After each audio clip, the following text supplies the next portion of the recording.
খেতি পথাৰত আপোনাক দেখিবলৈ পোৱা গ'ল। আপোনালোকে সকলোৱে জানে বাজেট অধিৱেশন চলি আছে আৰু খুব এখন সৰ্বাংগ সুন্দৰ বাজেট আহিছে। দক্ষ তথা অভিজ্ঞ মন্ত্ৰী জয়ন্ত মল্ল বৰুৱা ডাঙৰীয়াই খুব এখন সুন্দৰ বাজেট আনিছে মুখ্যমন্ত্ৰী ডাঙৰীয়াৰ নেতৃত্বত, আৰু তাতে কৃষকসকলক যথেষ্টখিনি ক্ষেত্ৰত সকাহ দিবলৈ বা সুবিধা দিবলৈ এই বাজেটখনে ব্যৱস্থাপনা কৰিছে। আৰু আপোনালোকে জানে আমি কৃষি প্ৰধান দেশৰ নাগৰিক বা আমাৰ ৰাজ্যখনো কৃষি প্ৰধান, গতিকে আমাৰ নাগৰিকসকলক কৃষি ক্ষেত্ৰত আমি উৎসাহিত কৰিব লাগিব। এইবেলি আমাৰ বাওসুংগুৰি সমষ্টিৰ অন্তৰ্গত আজি এই হাৰিভিটা গাঁৱত আমাৰ কোকৰাঝাৰ জিলা কৃষি বিভাগৰ উদ্যোগত কঠীয়া ৰোৱাৰ এটা কাৰ্যসূচী লৈছে, আৰু এই কাৰ্যসূচীত আহি মই অংশগ্ৰহণ কৰিছোঁ তেওঁলোকক উৎসাহ দিবলৈ। আমি ক'ব বিচাৰিছোঁ যে পথাৰো আমাৰ বজাৰো আমাৰ যিটো কথা অকল মুখেৰে নহয়, আমি পথাৰত নামি পেলাই কৰিব লাগিব। আমি বিধায়কসকলে বহু ক্ষেত্ৰত সময় দিব নোৱাৰোঁ, কিন্তু এই অঞ্চলৰ ৰাইজক মই অনুৰোধ জনাব বিচাৰিছোঁ বিভিন্ন ব্যস্ততাৰ মাজতো আপোনালোকে এদিন হ'লে সপ্তাহত খেতি পথাৰত নামক। নিজৰ খেতিখিনি নিজে কৰিলে যিটো আনন্দ এটা লাগে, কাৰণ আমি সকলোৱে মাটিৰ মানুহ, সেই আনন্দটো আপুনি আন ক'তো নাপাব। গতিকে খেতি পথাৰত নামি খেতি কৰিবলৈ যত্ন কৰক।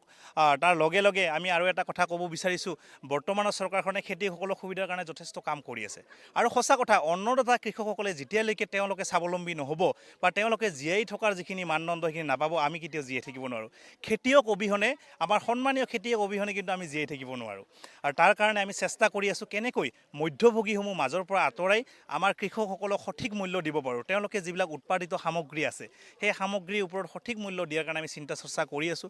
তাৰ কাৰণে বাওসুংগুৰি সমষ্টিৰ মই জনপ্ৰতিনিধি হিচাপে, এই অঞ্চলৰ এজন ল'ৰা হিচাপে আমাৰ খেতিয়কসকলক কেনেকৈ এই সুবিধাখিনি দিব পৰা যায় তাৰ কাৰণে যত্ন কৰি আছোঁ।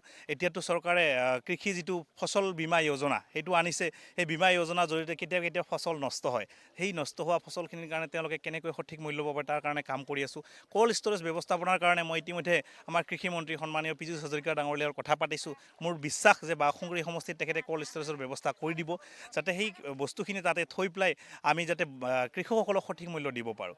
গতিকে মই ভাবোঁ আগন্তুক দিনত কৃষিখণ্ডৰে আগবাঢ়ি গৈ বাওসুংগুৰি সমষ্টিটোক আমি আগবঢ়াই লৈ যাব পাৰিম। BTC প্ৰধান হাগ্ৰামা মহলী ছাৰৰ নেতৃত্বত অসমৰ মুখ্যমন্ত্ৰী ডাঙৰীয়াৰ মাৰ্গদৰ্শকত বাওসুংগুৰি সমষ্টিটোক কৃষি প্ৰধান আমি অঞ্চল কৰিব পাৰিম। ইয়াৰ মানুহখিনি যথেষ্ট কৃষিৰ লগত জড়িত, আৰু মই ভাবোঁ আমাৰ এই অঞ্চলৰ ৰাইজখিনি মানুহখিনি যথেষ্ট উপকৃত হ'ব। আৰু এই কৃষি খণ্ডৰ ক্ষেত্ৰত যি যি সহায় সুবিধা কৰিব লাগে, মই এজন সমষ্টিৰ বিধায়ক হিচাপে সেই কামখিনি কৰি যাম।